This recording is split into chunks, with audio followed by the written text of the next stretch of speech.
পিরোজপুরে ধানের শীষ প্রতীকের প্রার্থীর বিরুদ্ধে তৃতীয়বারের মতো নির্বাচনী আচরণবিধি লঙ্ঘনের অভিযোগ দায়ের করেছে বাংলাদেশ জামায়াতে ইসলামী। 10 জানুয়ারি দুপুর 1টার দিকে জেলা জামায়াতের সেক্রেটারি অধ্যক্ষ জহিরুল হকের নেতৃত্বে দলের একটি প্রতিনিধি দল পিরোজপুর জেলা নির্বাচন কমিশন অফিসে লিখিত অভিযোগ জমা দেন। আমি এটা রিসিভ করলাম, কিন্তু এইটাকে আপনি পূর্ণাঙ্গ দেন।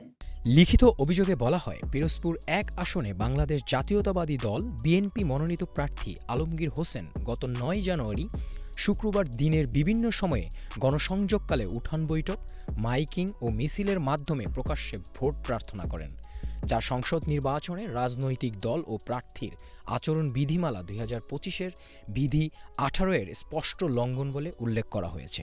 যে বাংলাদেশ নির্বাচন কমিশন কর্তৃক বাংলাদেশ আগামী ত্রয়োদশ নির্বাচনের জন্য যে তফসিল ঘোষণা করেছেন, তফসিল ঘোষণা অনুযায়ী গত 4 তারিখের পর থেকেই প্রচার নিষিদ্ধ ছিল। আমরা কিন্তু দেখতে পাচ্ছি পিরোজপুরের ধানের শীষের 1 আসনে যিনি প্রার্থী হয়েছেন, তিনি প্রতিদিনই ধানের শীষের প্রচারণা চালিয়ে যাচ্ছেন।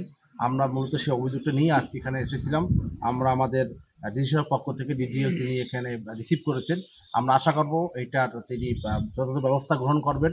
আমরা চাই সহাবস্থান সৃষ্টি হোক, নির্বাচনে যে বিধিবিধান রয়েছে সেটা ব্যবস্থা গ্রহণ করবে। আমরা এখানে বলছি 2025-এর বিধি 18 অনুযায়ী নির্বাচনী আচরণ বিধি তিনি সুস্পষ্ট লঙ্ঘন করেছেন বলেই আমরা আশা পোষণ করছি সরকারের প্রশাসন এ ব্যাপারে তারা ব্যবস্থা গ্রহণ করবে। 2বার আমরা অভিযোগ দিয়েছি, কিন্তু আমরা এখন পর্যন্ত কোনো এটার প্রতিকার পাইনি।